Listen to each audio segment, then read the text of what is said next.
শরীফ ওসমান হাদির হত্যাকাণ্ডে নতুন মোড় নিতে শুরু করেছে, যেন একটি একটি করে গিট খুলতে শুরু করেছে।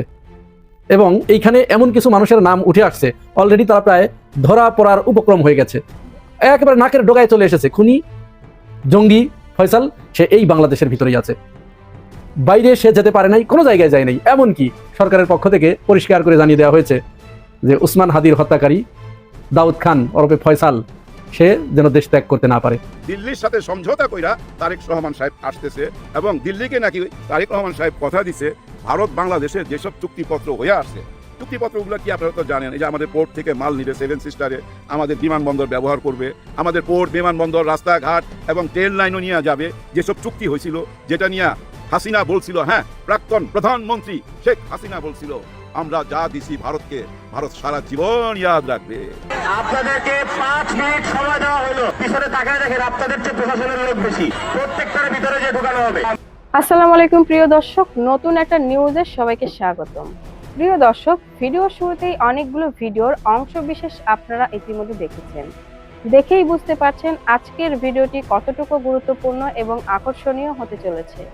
চলুন কথা না বাড়িয়ে একটা লাইক দিয়ে সম্পূর্ণ ভিডিও দেখে আসি। তারেক রহমান সাহেবের আয়োজনে একটা অনুষ্ঠানে প্রথম আলো আড্ডা ডেইলি স্টার পত্রিকার সম্পাদক সাহেবকে দেখলাম, দুজনই এখানে বক্তব্য রাখছে, হাসি মুখ ছিল। আমরা এটা বিশ্বাস করতে চাই বা এটা হয়তো আমরা এটা ভাবতে পারি যে আপনারা ক্ষমতায় আসেন, তো আমরা এটা বিশ্বাস করতে চাই বা এটা হয়তো আমরা এটা ভাবতে পারি যে আপনারা ক্ষমতায় আসেন। আর আর তার বাইরে যদি আমি যাই যে আজকে যে অবস্থার পরিবর্তন বা সময় কথা যেভাবে আপনারা প্রথম আলো ডেইলি স্টার বা সংবাদপত্র উপরে হামলা আক্রমণ নিয়ে বলেছেন, এটা ব্যক্তিগতভাবে আমরা সবাই আপনাদের প্রতি বিশেষভাবে কৃতজ্ঞ। ওইখানে যে বক্তব্য রাখলো এতে বোঝা গেল যে ওনারা তারেক রহমানকে স্বাগতম জানাচ্ছে, আরো আগে আসলে ভালো হইতো, ওনার বিএনপির জন্য আর কি ভালো হইতো, ওনাদের জন্য না, বিএনপির জন্য অনেক ভালো হইতো, রাজনীতির জন্য ভালো হইতো। যাই হোক, এগুলো গদ বাঁধা কথা। মোট কথা হচ্ছে ওনাদের আচরণে বক্তব্যে বোঝা গেছে ওনারা বিএনপিকে স্বাগতম জানাচ্ছে। হ্যাঁ, বিএনপি ছাতার তলে আশ্রয় নিল কিনা এরকম প্রশ্ন দেখা দিছে অনেকের মনে। আমার মনে হয় এটা একটা ঠিকই আছে, যারা সুশীল সমাজ তারা একসঙ্গে বসছে, ওনাদের পত্রিকা অফিস জ্বালায়া দিছে, ওনাদেরকে ডাকছে, বক্তব্য রাখার সুযোগ করে দিছে বিএনপি, এটা একটা ভালো দিক। কিন্তু খারাপ দিক কোনটা জানেন? এই পত্রিকা দুইটার মধ্যে আমরা 111-এর পরে এমন এমন নিউজ দেখছি, আমি মনে হয় আমার কাছেই আছে 20-25টা একদম হেডলাইন। আমার মনে হয় খুঁজলে শতখানিক পাওয়া যাবে দুই পত্রিকা মিলা। কি পাওয়া যাবে? ওই হাওয়া ভবনের কাহিনী, তারেক রহমান সাহেব তেলের মধ্যে ডুইবা গেল, এমনও কার্টুন ছাপা হয়েছিল বেগম খালেদা জিয়াকে নিয়ে, মানে বিকৃত কইরা, এবং ওই যে বাবরের 10 ট্রাক অস্ত্র মামলা সেটার সাথে তারেক রহমান জড়িত, এবং ওই যে বসুন্ধরা থেকে নাকি কয়েকশো কোটি বা 100 কোটি এরকম একটা অ্যামাউন্ট টাকা চাইছে, অনেকের কাছ থেকে টাকা নিছে, এরকম অনেক কিছু প্রমাণ ওনারা দিছে। ঠিকই আছে, ওনাদের অনুসন্ধানীতে ওনারা পাইছে, ওইটা দিছে, ঠিক আছে না? কিন্তু কথা হয়েছে যে একতরফা হয়ে গেছিল না, তখন একতরফা বিএনপিকে একদম শেষ করে দেওয়ার জন্য সহযোগিতা করা হয় না। ওই হেডলাইনগুলো পড়লে কি বোঝা যায়? বিএনপি একটা খারাপ দল, তাই না? কিন্তু সেই খারাপ দলের একটা মঞ্চেতে আপনারা যখন বক্তব্য দিতে আসলেন বা তারেক রহমান সাহেব সে সুযোগ করে দিল, আমার মনে হয় একবার সরি বলা উচিত ছিল। হ্যাঁ, আপনাদের দুজনকে একবার সরি বলা উচিত ছিল যে অতীতে আমরা এই কাজগুলো করছি। আচ্ছা, ওইগুলো উল্লেখ করলাম না, অতীতের ব্যাপার, এগুলো তো সবাই জানে, জনগণও জানে, একবার সরি বলে দেওয়া উচিত ছিল। তবে আমি একটা থ্যাঙ্কস জানাইতে চাই তারেক রহমান সাহেবকে, স্মার্টলি এই রাজনীতিটা করছে, খুবই স্মার্টলি। যারা তার দুর্নাম করছিল, যারা তাকে পচাইছিল, তার দলকে পচাইছিল, ঠিক তাদের দিয়েই প্রশংসা করায় নিল। হ্যাঁ, একদম হাসি মুখে প্রশংসা করায় নিল, স্মার্ট রাজনীতি।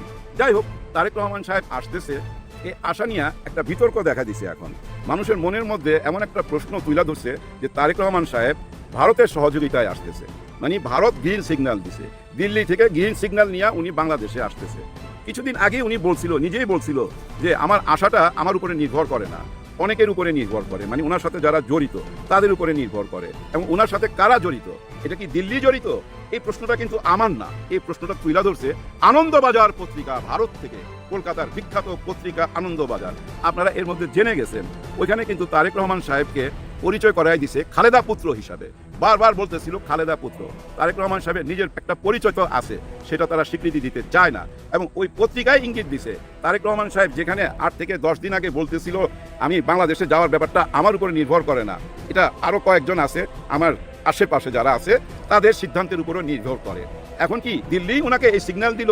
এই আনন্দবাজার পত্রিকা প্রশ্ন করছে যে দিল্লির সাথে সমঝোতা কইরা তারেক রহমান সাহেব আসতেছে, এবং দিল্লিকে নাকি তারেক রহমান সাহেব কথা দিছে ভারত বাংলাদেশের যেসব চুক্তিপত্র হয়ে আসছে, চুক্তিপত্রগুলো কি আপনারা তো জানেন, এই যে আমাদের পোর্ট থেকে মাল নিবে 7 সিস্টারে, আমাদের বিমানবন্দর ব্যবহার করবে, আমাদের পোর্ট, বিমানবন্দর, রাস্তাঘাট এবং ট্রেন লাইনও নিয়ে যাবে, যেসব চুক্তি হয়েছিল, যেটা নিয়ে হাসিনা বলছিল, হ্যাঁ, প্রাক্তন প্রধানমন্ত্রী শেখ হাসিনা বলছিল আমরা যা দিছি ভারতকে, ভারত সারা জীবন ইয়াদ রাখবে, কিন্তু বিনিময়ে আমরা কিছু চাই না।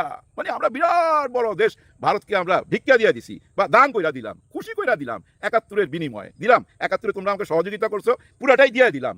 এই যে চুক্তিপত্রগুলা হয়েছে, এই চুক্তিপত্রগুলা নাকি বাতিল করা হবে না, এরকম একটা ওয়াদা করছে তারেক রহমান সাহেব। কে বলতেছে? আনন্দবাজার পত্রিকা। কোত্থেকে? কলকাতার থেকে, ভারত থেকে। ব্যাপারটা খুব জটিল না? এই আনন্দবাজার পত্রিকা ভাই একটা গেম খেলছে, হ্যাঁ, একটা গেম খেলছে। এই গেমটা কেমন? এটা আমার মনে হয় কোনো টাকার বিনিময়। এই সেই টাকাটা কারা দিছে?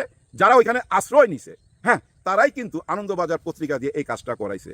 এর আগে ভাই এই যে ভারতের মিডিয়া যেভাবে আমাদের পিছনে লাগছিল, ওদের টাকার বিনিময় কিন্তু একদম, আপনি এটা লেখা রাখেন, প্রচুর টাকা ঢালছে এই মিডিয়ায়। আমার মনে হয় আনন্দবাজার ওই টাকার বিনিময় এরকম একটা নিউজ করছে, যে নিউজের কারণে তারেক রহমান সাহেব যেন পয়সা যায়। কেন এই কথাটা বললাম?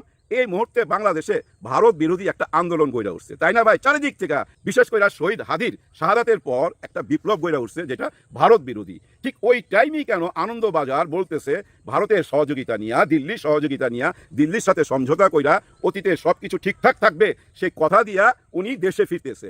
বিরাট বড় রহস্যজনক ব্যাপার না? এই রহস্যের পিছনে শুধু টাকা। হ্যাঁ ভাই, টাকা টাকা দিয়ে করানো হয়েছে যেন বিএনপিকে পচানো যায়। আচ্ছা বলেন, উনি যদি কথা দিয়া থাকে বা উনি কথা দিতে যায়, উনি কি জানে না বাংলাদেশে এখন কি রাজনীতি হচ্ছে? সব কিছুই তো খবর রাখে, তাই না? উনি কি এতটাই বোকা যে আওয়ামী লীগ যা যা করছে, আওয়ামী লীগের আমলে যেসব কথা দিছে ভারতকে যেসব সুযোগ সুবিধা দিছে আমাদের দেশকে অঙ্গরাজ্য বানাইবার জন্য, সেম সুযোগ সুবিধা তারেক রহমান সাহেব দিলে তারেক রহমান সাহেব চেয়ারে বসে থাকতে পারবে? ধরে নেন উনি প্রধানমন্ত্রী হইয়া ওই আওয়ামী লীগের মতো, মানে শেখ হাসিনার মতো একই কাজ করতেছে, টিকতে পারবে? টিকতে পারবে না। শেখ হাসিনাই তো টিকতে পারে নাই। আর্মি নিয়া, র্যাব নিয়া, পুলিশ নিয়া, প্রশাসন নিয়া, লাঠিয়াল বাহিনী, হেলমেট বাহিনী, কে না ভাই? এখনো ভাই তারা রয়ে গেছে, তো তারা কেউ তো যায় নাই, কিছু অংশ ভাইগা চলে গেছে, বাকিরা রয়ে গেছে। তার মানে ওই আগের সিস্টেমের মধ্যেই কি আবার তারেক রহমান সাহেব ঢুকতেছে? এরকম একটা ইঙ্গিত দিল না আনন্দবাজার পত্রিকায়? তার মানে কি জানেন, ওই টাকা খরচ করে বিএনপিকে পচাইবার জন্য এই ষড়যন্ত্র। আপনারা বিএনপি যারা আছেন বা তারেক রহমান সাহেব এগুলা প্রতিবাদ করেন, নিজের মুখে তুলে ধরেন। আনন্দবাজার এই পত্রিকার বিরুদ্ধে না মামলা ঠুকে দেওয়া উচিত তো বিএনপি, তাই না? যে তোমরা এই তথ্য কোথায় পাইলা, প্রমাণ দাও। আমার মনে হয় এরকম একটা মামলা ঠুকে দেওয়া উচিত আন্তর্জাতিক আদালতে। আর যদি মামলা না ঠুকে বা তারেক রহমান সাহেব যদি এই আনন্দবাজারের এই নিউজের প্রতিবাদ না করে, চুপ থাকে, তাহলে মানুষ অনেক কিছুই ভাইবা নিবে যে ভাবনাটা মোটো সুখকর না। হ্যাঁ ভাই, এটা সুখকর হইতে পারে না। বাংলাদেশ এখন যেভাবে আগাচ্ছে আপনারা দেখতে পাচ্ছেন, নিজেরাই বুঝতে পাচ্ছেন। কি চায় বাংলাদেশ? বাংলাদেশ চায় পূর্ণ স্বাধীনতা। এই দেশে কারো আধিপত্য চলবে না, আমরা কারো গোলাম না, কৃতদাস না। আমরা সাচ্চা মুসলমান, মুসলমানের মতো বাঁচতে চাই। এবং আমাদের সঙ্গে আমাদের দেশে যারা আছে, উপজাতি বলেন, সনাতন ধর্মের ভাই বোনরা আছে, খ্রিস্টান আছে, বৌদ্ধ আছে, সবাইকে নিয়ে আমরা সুখে শান্তিতে বাস করতে চাই। এরকম একটা বাংলাদেশই তো চাই, অন্য কিছু নিশ্চয়ই না। আর কি চাই? আমাদের দেশ থেকে যেন কোনো দুর্নীতিবাজ আর জন্ম না নিতে পারে, কোনো ফেসিবাদ যেন জন্ম না নিতে পারে এই দেশে। এগুলাই তো চাই। এগুলার মানি তো স্বাধীনতা, যেটা আমরা গত 54 বছর পাই নাই ভাই। বিশেষ করে 16-17 বছরে যেটা শিক্ষাটা পাইলাম, যেখান থেকে আমরা উঠা দাঁড়াইলাম, সেইখানেই আমাদেরকে আবার ফেলে দিতে চাইবে। আর সেটা কি সম্ভব? আমার মনে হয় সম্ভব না। কারণ যারা রাজনীতি করে তারা তো নিশ্চয়ই বুঝতে পারে। আর বেশি খুশি হওয়া উচিত হবে না কোনটায় জানেন? এই বিএনপিকে এই যে দুজন পত্রিকার সম্পাদক আইসা যেভাবে ভোল পাল্টায় আবার ওনাদের সঙ্গে মিশা গেল, ঠিক আছে, শ্রদ্ধা জানান, কিন্তু মনে মনে খুশি হয়ে যায়েন না। সাবধান থাকবেন এদের কাছ থেকে, কারণ যে কোনো সময় আবার পোল্টি মাইরা ফেলতে পারে। একটা সোজা অঙ্ক করলেই বোঝা যায় যে কেন আপনাদের পাশে এসে দাঁড়াইছে। কারণ জামাতে ইসলাম এবং 8 দল এবং অন্য যারা আছে তাদের কাছে ওনাদের আশ্রয় নাই। শরীফ ওসমান হাদির হত্যাকাণ্ডে নতুন মোড় নিতে শুরু করেছে, যেন একটি একটি করে গিট খুলতে শুরু করেছে। এবং এইখানে এমন কিছু মানুষের নাম উঠে আসছে, অলরেডি তারা প্রায় ধরা পড়ার উপক্রম হয়ে গেছে, যারা খুব বড় বড় গলায় কথা বলেছে, প্রচুর পোস্ট দিয়েছে। ওই দিন অমুক জায়গায়, তমুক জায়গায়, এখন অমুক জায়গায়, তখন অমুক জায়গায়, এই সেলফি অমুক জায়গা থেকে তুলেছে, সেই সেলফি তমুক জায়গা থেকে তুলেছে। এই যে কথাগুলো বলেছে, এই কথাগুলো বলে বলে আইন শৃঙ্খলা রক্ষাকারী বাহিনীকে, এই বাংলাদেশের পুরো জনসমগ্রকে একটা ধোঁয়াশার মধ্যে ফেলে দিয়েছে। এবং সবাই কিং কর্তব্য বিমূঢ় হয়ে গিয়েছিল যে আমরা এখন কি করব। কেউ বুঝতে পারছিল না যে কি করা উচিত এখন এই মতো অবস্থায় আমাদের। কিন্তু সময় যত যাচ্ছে তত মনে হচ্ছে একেবারে নকিং এট দ্য ডোর, একেবারে নাকের ডোকায় চলে এসেছে। খুনি জঙ্গি ফয়সাল সে এই বাংলাদেশের ভিতরেই আছে, বাইরে সে যেতে পারে নাই, কোনো জায়গায় যায় নাই। এমনকি সরকারের পক্ষ থেকে পরিষ্কার করে জানিয়ে দেওয়া হয়েছে যে ওসমান হাদির হত্যাকারী দাউদ খান ওরফে ফয়সাল সে যেন দেশ ত্যাগ করতে না পারে। দেশ ত্যাগ করতে তার উপরে নিষেধাজ্ঞা দেওয়া হয়েছে। তার মানে কি, এটি কি মিন করে? সে যদি পালিয়েই যাবে তাহলে তো এখানে দেশ থেকে নিষেধাজ্ঞার প্রশ্ন আসে না। যে লোক পালিয়ে যায় নাই, যে লোক দেশের ভিতরে আছে, তার না দেশ ত্যাগের উপরে নিষেধাজ্ঞা আসতে পারে। এখন সরকার এই সিদ্ধান্তটা কেন নিল? কোন তথ্যের ভিত্তিতে তারা এই ঘোষণা দিল যে ফয়সাল যেন দেশ ত্যাগ না করতে পারে? হ্যাঁ, তাদের কাছে ক্লু আছে। আগের দিন সাংবাদিক সম্মেলন করে গোয়েন্দা বিভাগের প্রধান এবং অন্যান্য নেতৃবৃন্দু, যারা তদন্ত কর্মকর্তা, তারা কিন্তু একটি কথা পরিষ্কার করে বলেছেন যে ফয়সাল যে দেশ ত্যাগ করেছে এরকম কোনো তথ্য তাদের কাছে নাই। দেশ ত্যাগ করলে তো একটা আলামত পাওয়া যায়, সেরকম আলামত নাই। অর্থাৎ দেশ ত্যাগের যে পূর্ব আলামত, এগুলো গোয়েন্দা সংস্থার কাছে নাই। তার মানে নিশ্চিত দেশের ভিতরে আছে। এখন মজার ব্যাপার হচ্ছে, এই ফয়সালকে গুঞ্জন উঠেছে হাদি হত্যার সাথে এই রাষ্ট্রের এমন কিছু মানুষ জড়িত, এমন কিছু গুরুত্বপূর্ণ ব্যক্তি এর সাথে জড়িত হয়ে গেছে। হাদিকে হত্যা করা হয়েছে। হাদি শুধুমাত্র একজন শুটার এসে, ছাত্রলীগের এক জঙ্গি এসে তাকে গুলি করে চলে গেল, এমনটি নয়। এখানে বিরাট একটা র্যাকেট আছে, বিরাট একটা গ্যাং আছে।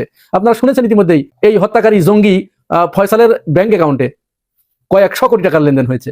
এই টাকাগুলো কারা, কোথা থেকে এসেছে? তারা কি সবাই দেশ থেকে পালিয়ে গেছে? কেউ যায়নি, সব দেশের ভিতরে আছে। একটা একটা একটা একটা করে টান দিলে সব পানির মতো চেলচেলায় কাছে চলে আসবে। ইনকিলাব মঞ্চ আজকে পরিষ্কার করে বলে দিয়েছে, ওসমান হাদি হত্যার যে কিলার, যে হত্যাকারী, তাকে জীবিত অবস্থায় আমরা চাই। তাকে ক্রস ফায়ারের নাটক করে, ক্রস ফায়ার দিয়ে মৃত মানুষকে মানুষের সামনে হাজির করবা, এটি হবে না। এখানে কিন্তু বিরাট গুরুত্বপূর্ণ কথা।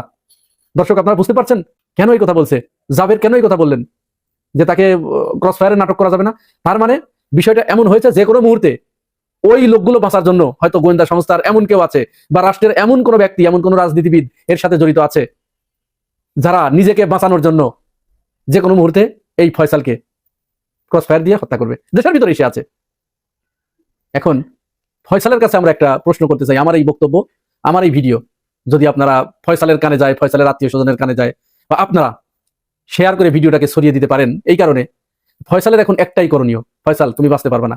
তুমি যেখানেই থাকো, এমনকি তুমি যদি ভারতেও গিয়ে লুকিয়ে থাকো, তাহলে ইউনূস সরকার ভারতের জনগণের প্রতি খুব তাড়াতাড়ি এই আহ্বান করতে যাচ্ছে যে এই হত্যাকারীকে যে গ্রেপ্তার করে সীমান্ত পার করে দিতে পারবে তাকে 50 লক্ষ রুপি পুরস্কার দেওয়া হবে। ভারতের জনগণ, আপনারা 50 লক্ষ রুপি কে কে নিতে চান? প্রস্তুত হয়ে যান, যদি সে ভারতে থাকে।